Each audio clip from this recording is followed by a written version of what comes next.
kembali di ibadah sekolah minggu bersama Kak Riz dan juga Kak Surida. Kita akan beribadah bersama-sama, kita akan memuji Tuhan. Nah, kita bersyukur pagi hari ini kita mau beribadah walaupun secara online, dan kita akan memuji Tuhan dengan pujian hari ini harinya Tuhan.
Tuhan Yesus, kami bersyukur kepada Tuhan pada hari ini.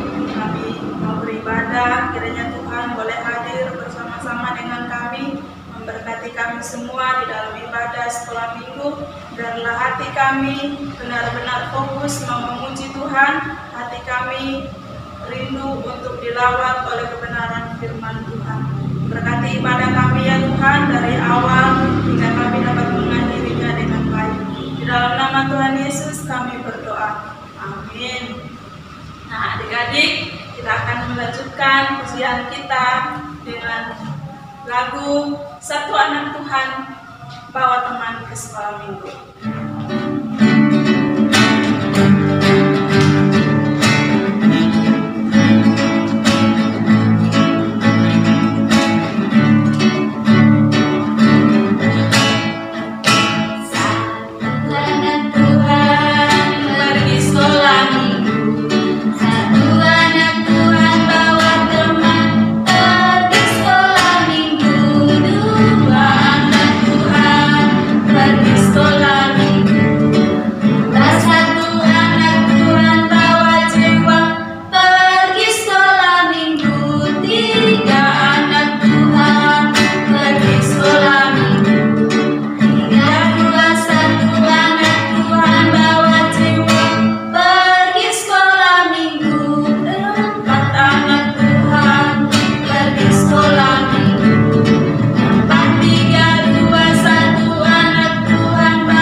Bawa teman pergi ke sekolah minggu.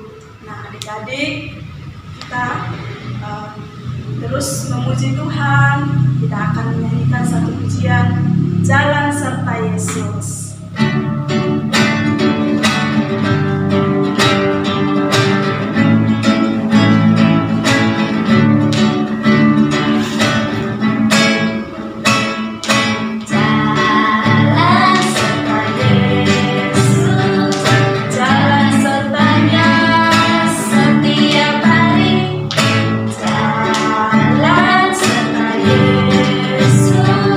Serta Yesus namanya.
kita akan mendengarkan cerita firman Tuhan yang akan disampaikan oleh siapa ya, nanti kita akan lihat.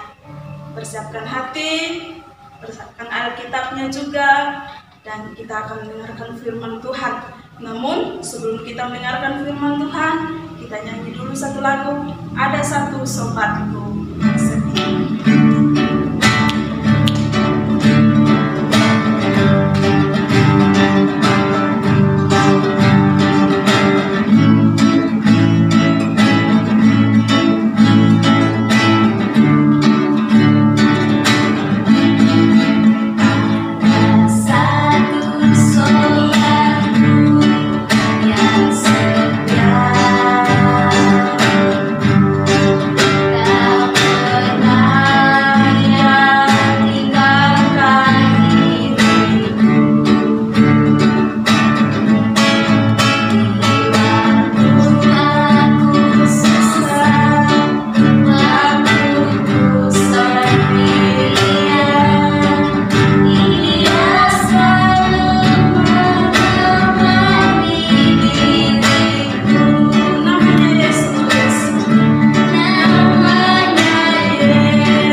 Hari ini kita akan sama-sama mendengarkan firman Tuhan. Tadi kita sudah sama-sama bersuka-cita ya, sama-sama bersuka-cita memuji Tuhan, bernyanyi ya. Pada saat ini kita akan mendengarkan firman Tuhan. Sebelum kita mendengarkan firman Tuhan, kita akan berdoa terlebih dahulu ya. Kita berdoa. Tuhan Yesus, terima kasih buat kesempatan hari ini. Tuhan memberikan kami waktu untuk beribadah kepada Tuhan. Terima kasih ya Tuhan, dan kami akan mendengarkan cerita firman Tuhan. Tuhan tolong kami supaya kami boleh mengerti. Ini hidup kami Tuhan, kami serahkan dalam tangan-Mu. Dalam nama Tuhan Yesus kami berdoa. Amin. Nah adik-adik masih ingat gak yang cerita minggu lalu siapa? Ayo, siapa? Siapa ayo Alex, siapa yang cerita minggu lalu? Yang cerita minggu lalu yaitu Ibu Nelly. Nah, cerita apa ya Bu Nelly minggu lalu? Bu Nelly cerita tentang apa? Ayo, siapa yang masih ingat? Si Remi cerita tentang apa Ibu Nelly? Minggu lalu Ibu Nelly cerita tentang perumpamaan orang Samaria yang baik hati. Nah, jadi adik-adik harus ingat terus ya apa yang disampaikan Ibu Nelly minggu lalu. Nah, hari ini juga Kak Surida akan bercerita tentang, masih sama ya temanya, tapi ada bedanya sedikit ya. Hari ini Kak Surida akan cerita tentang perumpamaan domba yang hilang. Nah, sebelum Kak Surida ajak adik-adik buka Alkitabnya, Kak Surida akan cerita terlebih dahulu. Ada suatu hari, ada seorang bapak. Bapak itu siapa ya? Ada seorang bapak. Bapak ini suka memelihara binatang, adik-adik. Tapi salah satu binatangnya itu adalah domba. Ya, bapak ini memelihara domba. Dombanya bukan hanya sedikit, dombanya banyak, sampai 100 ekor loh dombanya itu. 100 ekor, banyak sekali domba bapak ini. Nah, bapak ini dia yang bertanggung jawab kepada domba itu. Nah, di dalam Alkitab kalau dikatakan orang yang memelihara domba disebut sebagai gembala domba. Nah, bapak ini menggembalakan dombanya. Nah, dia yang bertanggung jawab kepada domba-domba yang dipeliharanya itu. Nah, setiap hari bapak yang menggembalakan dombanya ini akan pergi membawa domba-dombanya mencari rumput untuk makanan domba-dombanya ini. Dia bawa mencari rumput. Nah, kalau sudah sore, bapak ini akan membawa kembali pulang domba-dombanya ini semua. Tapi pas sampai di tempatnya, tidak langsung dimasukin semua di kandang, tapi dihitung dulu semua domba-dombanya udah lengkap semua apa belum. Dihitung 1, 2, 3 sampai 100 dihitung. Nah, setiap hari seperti itu adik-adik. Nah, suatu hari bapak ini menghitung dombanya ketika pulang di sore hari. Dia hitung domba-dombanya. Loh, kok ada yang kok kayak kurang dombanya? Dia hitung lagi. Loh, kurang berapa ya? Ternyata dombanya ini tinggal 99 ekor. Loh, berapa yang hilang? 1. Bapak ini bingung ya. Aduh, dombaku yang 1 ini di mana? Kira-kira bapak ini mau cari dombanya apa enggak ya? Nah, bapak ini kembali lagi mencari dombanya. Dia pergi mencari dombanya yang sudah hilang itu. Dia pergi mencari dombanya. Ternyata dombanya nyangkut. Di mana nyangkutnya? Di semak-semak duri. Ya, dombanya ternyata nyangkut di situ. Akhirnya bapak ini berusaha mengambil dombanya itu. Dia ambil dombanya, dia bawa pulang ke rumahnya. Nah, bapak ini gimana ya ekspresi bapak ini ketika mendapatkan dombanya? Pasti senang dong, pasti senang, pasti bahagia bapak ini ya. Bahagia karena udah mendapatkan dombanya yang hilang tadi. Dia bawa ke rumah lagi. Nah, adik-adik, ternyata di dalam Alkitab ada juga cerita tentang domba yang hilang, di mana Tuhan Yesus memakai perumpamaan tentang domba yang hilang. Kita akan buka Alkitab kita ya, dari Lukas. Ya, buka Alkitabnya. Lukas pasal 15 ayat pertama sampai ayatnya yang ke-7. Kalau adik-adik sudah membukanya dan sudah mendapatkannya, Kak Surida akan baca ya. Adik-adik perhatikan di dalam Alkitabnya masing-masing. Judulnya Perumpamaan tentang Domba yang Hilang. Ayat 1. Para pemungut cukai dan orang-orang berdosa biasanya datang kepada Yesus untuk mendengarkan Dia. Maka bersungut-sungutlah orang-orang Farisi dan ahli-ahli Taurat. Katanya, Ia menerima orang-orang berdosa dan makan bersama-sama dengan mereka. Lalu Ia mengatakan perumpamaan ini kepada mereka. Siapakah di antara kamu yang mempunyai 100 ekor domba, dan jikalau ia kehilangan seekor di antaranya, 9 ekor di padang gurun dan pergi mencari yang satu itu sampai ia menemukannya. Dan kalau ia telah menemukannya, ia meletakkannya di atas bahunya dengan gembira. Dan setibanya di rumah, ia memanggil sahabat-sahabat dan tetangga-tetangganya serta berkata kepada mereka, "Bersukacitalah bersama-sama dengan aku, sebab dombaku yang hilang itu telah kutemukan.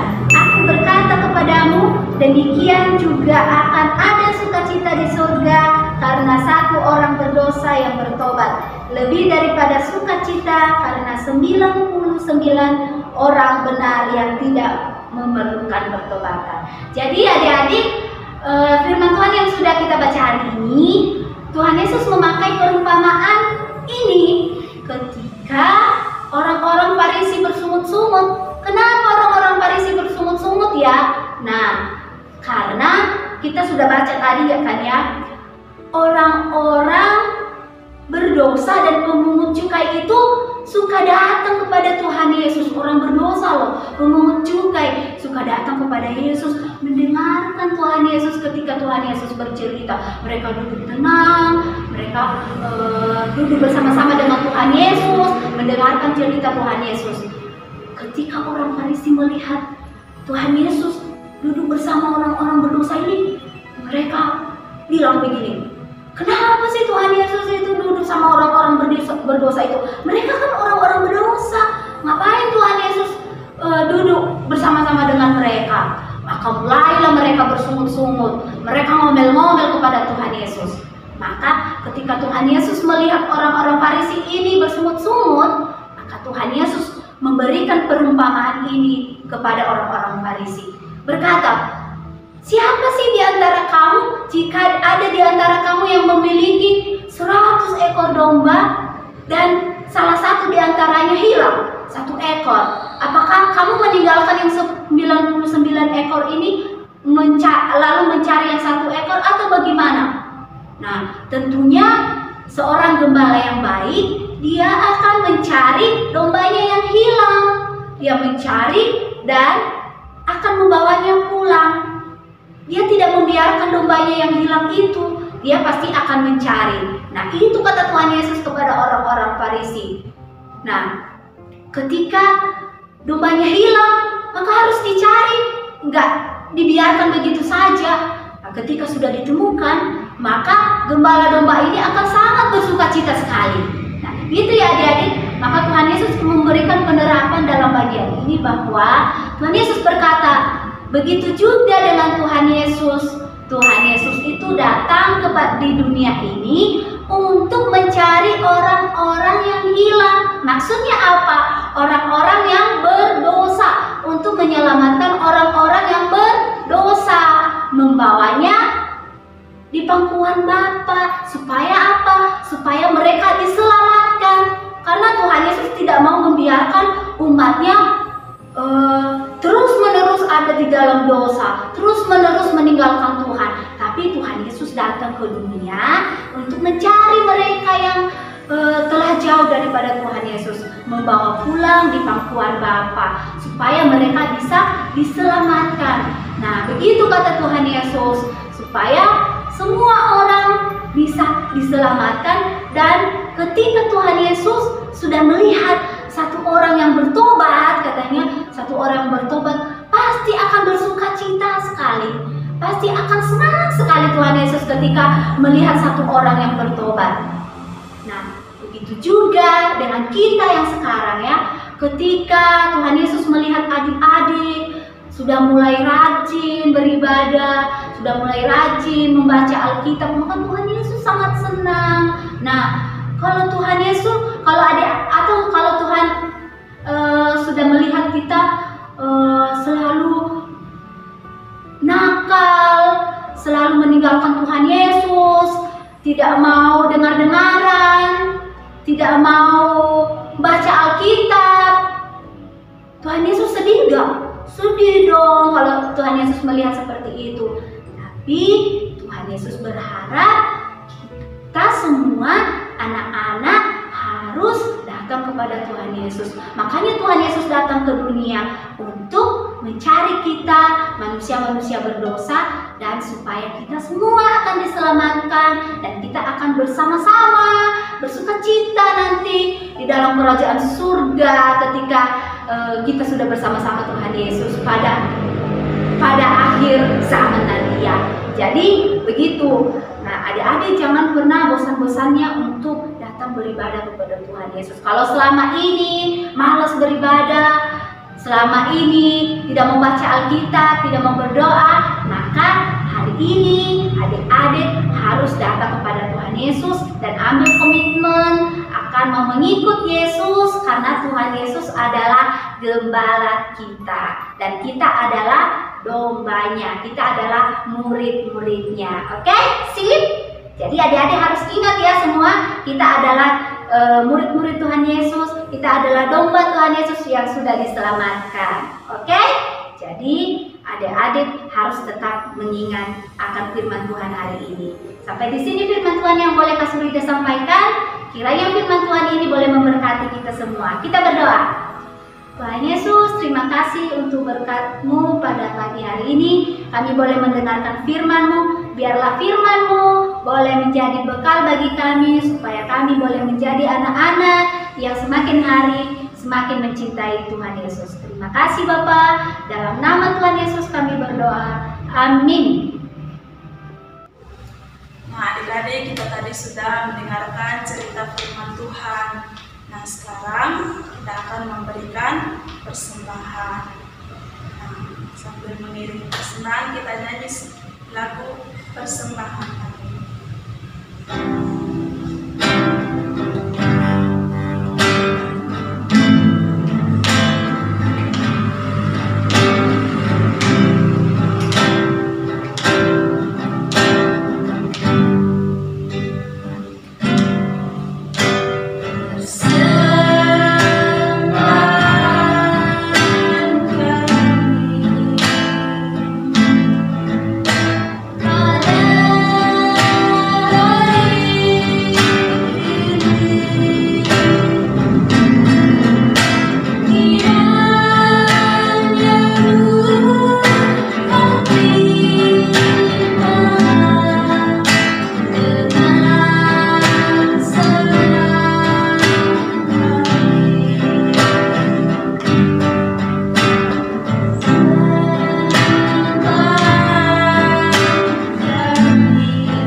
Sekalian kita doa mengakhiri akan ibadah kita pada pagi hari ini. Kita berdoa ya adik-adik. Mari kita berdoa. Bapa di surga, kami mengucap syukur dan berterima kasih kepada-Mu ya Tuhan. Pada pagi hari ini kami boleh beribadah bersama-sama walaupun secara online. Kami bersyukur untuk cerita firman Tuhan pada hari ini. Kiranya Tuhan boleh menolong kami dengan kuasa Roh Kudus-Mu, agar kami dapat mengerti dan memahami akan cerita firman Tuhan yang telah disampaikan, sehingga kami juga boleh bertumbuh menjadi anak-anak Tuhan yang berkenan kepada Tuhan. Terima kasih ya Tuhan, kami telah memberikan persembahan kami. Kiranya Tuhan boleh memberkati persembahan kami, agar dapat menjadi persembahan yang berguna untuk kelancaran pekerjaan Tuhan di dalam gereja kami. Terima kasih ya Tuhan, kami akan mengakhiri akan ibadah kami pada pagi hari ini. Kiranya Tuhan tetap menyertai akan kehidupan kami, sehingga kami boleh berjalan bersama dengan Tuhan. Kami juga boleh hidup berkenan kepada Tuhan. Terima kasih ya Tuhan, di dalam nama Tuhan Yesus kami berdoa dan mengucap syukur. Amin. Terima kasih.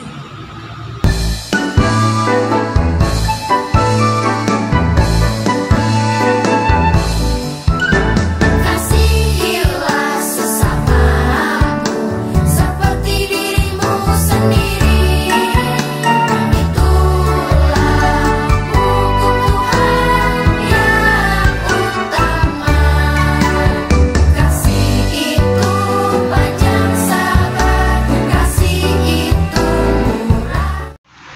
10 perintah Allah dalam loh batu diberikan Tuhan kepada Musa.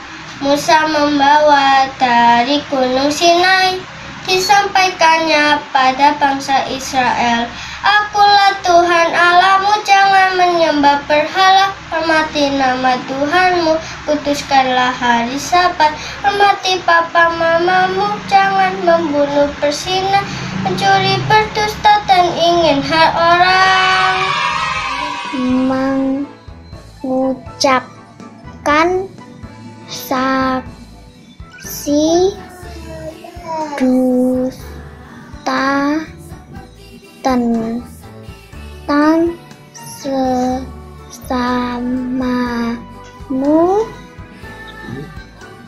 jangan mengingini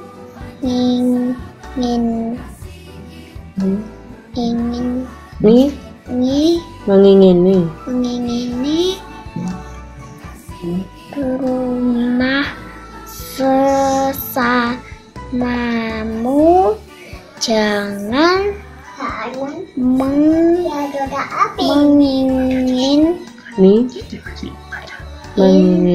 mengingini istrinya atau hambanya laki-laki atau hambanya perempuan atau lembunya atau keledainya atau apapun yang dipunyai sesamamu.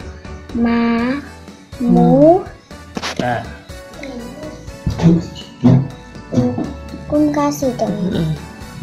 Hukum kasihilah Tuhan Allahmu dengan segenap hatimu dan dengan segenap jiwamu dan dengan segenap akal budimu. Yang kedua, kasihilah sesamamu manusia seperti dirimu sendiri. Hukum kasih yang pertama, kasihilah Tuhan Allahmu dengan segenap hatimu dan dengan segenap jiwamu dan dengan segenap akal budimu. Hukum kasih yang kedua, kasihilah sesama manusia seperti dirimu sendiri.